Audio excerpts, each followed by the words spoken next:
na't manood, makinig ka't matuto kasama si Teacher Dada. Masayang araw, batang Pilipino. Tama, ikaw nga. At bilang Pilipino ay nararapat lamang na kilalanin mo ang iyong sarili, pamilya, paaralan, at ang iyong kapaligiran. At lahat ng iyan ay ating pag-aaralan sa ating asignatura. Kamusta mga bata?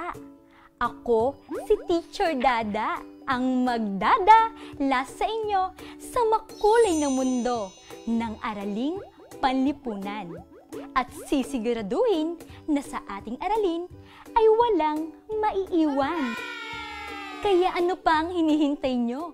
Kunin nyo na ang inyong lapis at papel at tawagin mo na rin sila nanay, si tatay, si ate o kuya.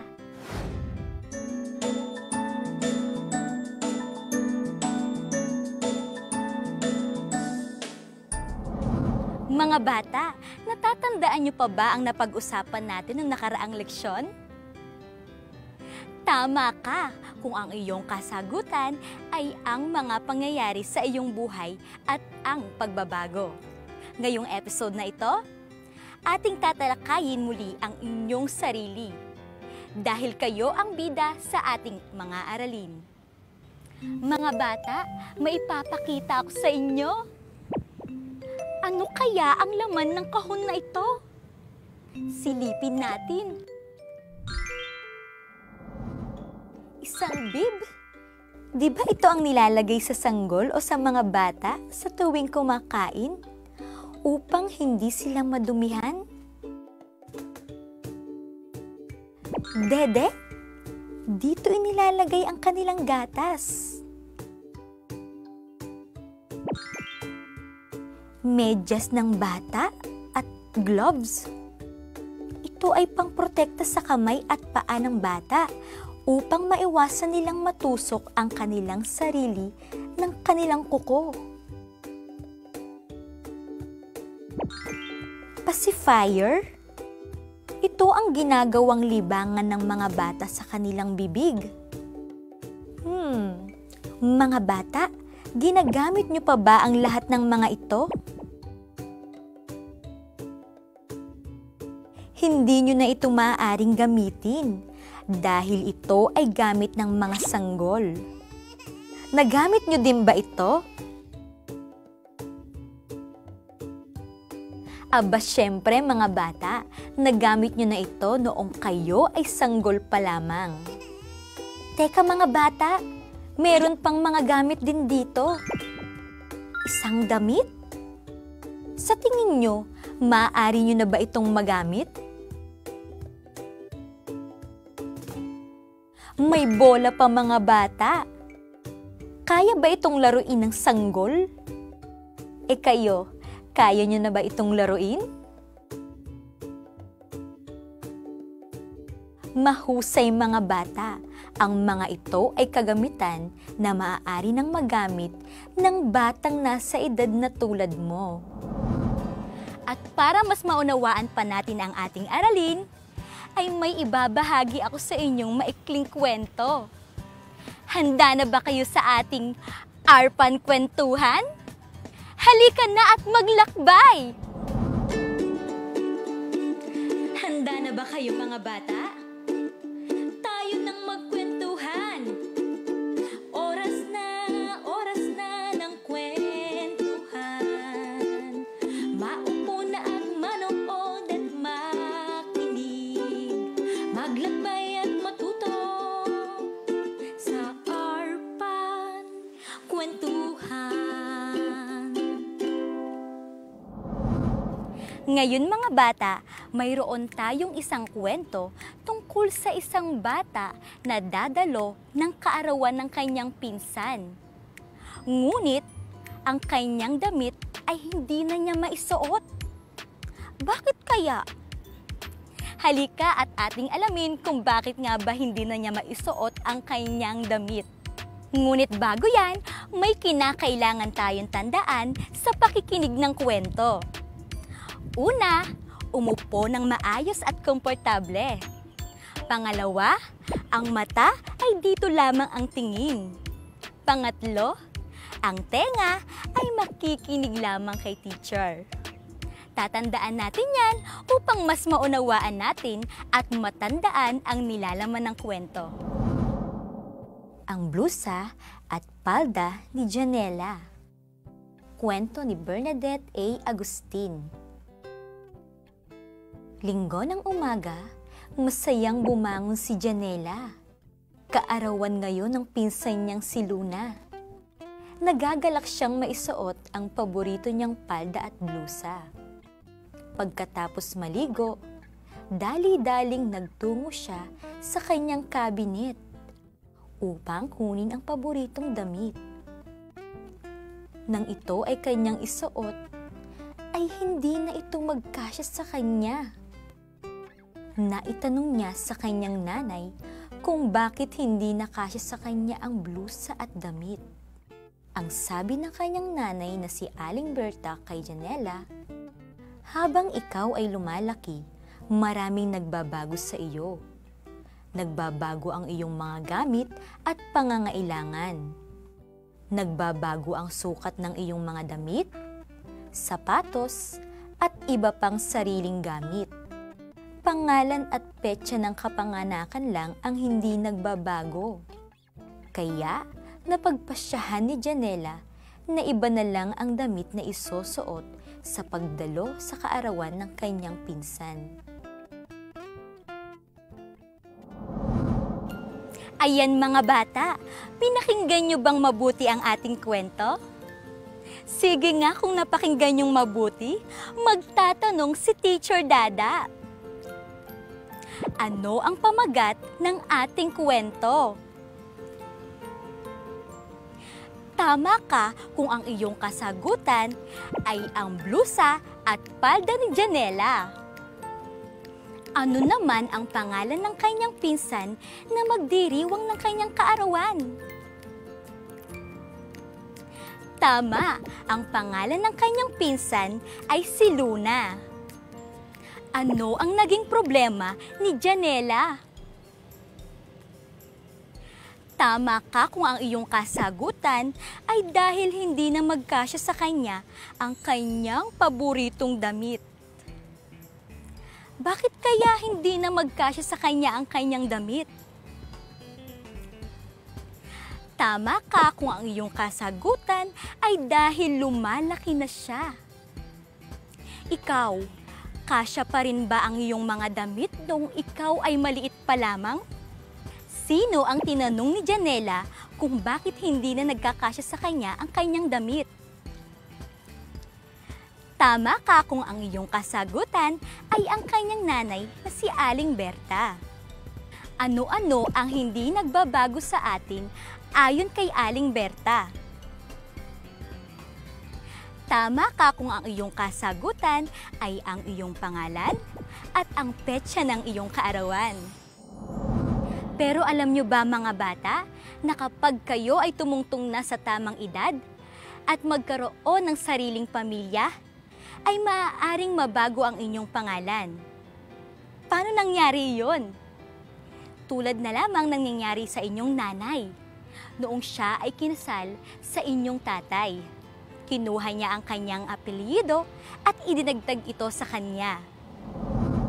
Nagustuhan niyo ba mga bata ang ating kwento? Naranasan mo rin ba ang naranasan ni Janela sa kanyang damit? Tulad ni Janela, ikaw din ay lumalaki at maraming nagbabago sa iyo. Katulad na lamang ng iyong pangangailangan.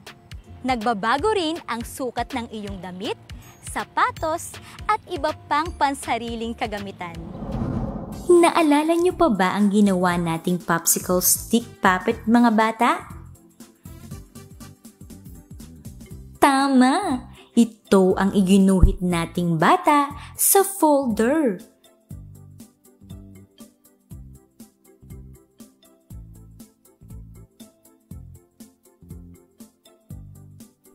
Ang bata na popsicle stick puppet ay hindi lumalaki tulad natin. O tulad ni Janela mula sa kwento. Pero hindi ibig sabihin na hindi natin siya pwedeng bigyan ng bagong damit o porma. Kaya tara na muli sa Arpan Art Fan. Ilabas muli ang ating mga materyales tulad ng malinis na papel, lumang magasin, gunting, lapis o panulat, at pangkulay tulad ng crayon. Sa malinis na papel, isukat ang katawan ng ating bata na popsicle stick puppet. Gamit ang lapis o panulat, sundan ang hugis nito.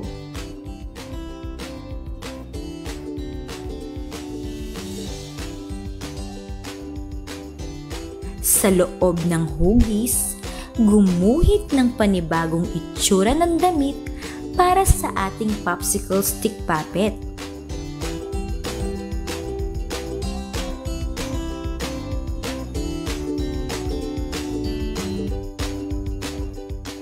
Sunod, gumuhit ng dalawang maliit na parihaba sa balikat na parte ng damit, pati sa bewang na bahagi ng damit.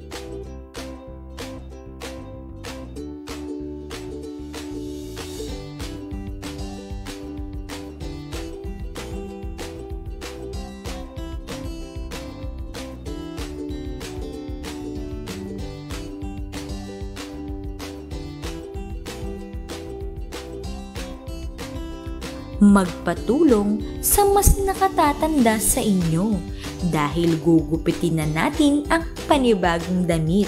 Isama nyo ang mga maliit na parihaba, mga bata. Dahil kapag itinapat ang bagong damit sa popsicle stick puppet, itupi lamang ang mga parihaba para ito ay dumikit sa ating puppet. Maaari ring lumang magasin ang gamitin. Kumuha ng makulay na parte ng magasin at dito sundan ang hugis ng katawan ng ating puppet. Huwag kalimutan ang 4 na parihaba. At ayan na, may bagong damit na rin ang ating popsicle stick puppet. Ngayon mga bata, subukin naman natin ang inyong kaalaman kung kayo nga ay natuto sa ating aralin. Pagsunod-sunurin natin ang mga larawan ayon sa pagbabagong nagaganap sa bata. Unang pangkat ng larawan. Mayroon tayo ditong kumakain mag-isa. Mayroon kumakain na sinusubuan ng magulang. At meron ding umiinom ng gatas. Alin kaya rito ang dapat mauna? Tingnan nga natin kung tama ang inyong naiisip. Ang una ay umiinom ng gatas. Kumakain ng may gabay pa ng magulang. At ang huli ay kaya ng kumain mag-isa. Tama ba ang inyong sagot? Mahusay! Narito naman ang pangalawang pangkat ng larawan. Mayroon tayo ditong batang humahakbang, gabay ang magulang. Naglalakad mag-isa at gumagapang. Ano kaya rito ang unang mangyayari sa bata? Tingnan nga natin kung tama ang inyong kasagutan. Ang una ay batang gumagapang. Pangalawa, naglalakad gabay ang magulang. At ang huli ay nakapaglalakad ng mag-isa. Tama ba ang inyong sagot? Kung tama, mahusay kayo mga bata. Palakpakan nyo nga ang inyong mga sarili. Ang susunod nating gawain ay pagsunod-sunurin natin ang mga larawan ng mga kagamitan ng bata hanggang sa kasalukuyan. Una, dede. Pangalawa, ordinaryong baso. At pangatlo, basong may hawakan. Ano ang pagkakasunod-sunod nito?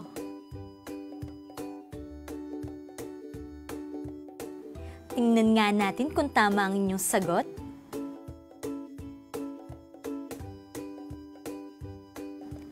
Ang unang ginagamit ng sanggol ay dede. Sumunod ay basong may hawakan.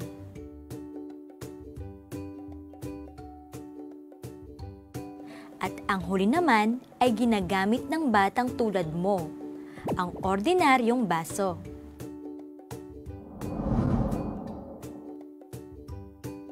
Ano ang pagkakasunod-sunod nito?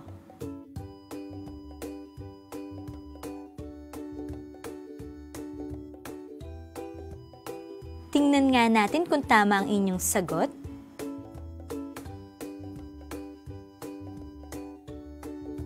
Ang ginagamit ng sanggol ay ang pangalawang larawan.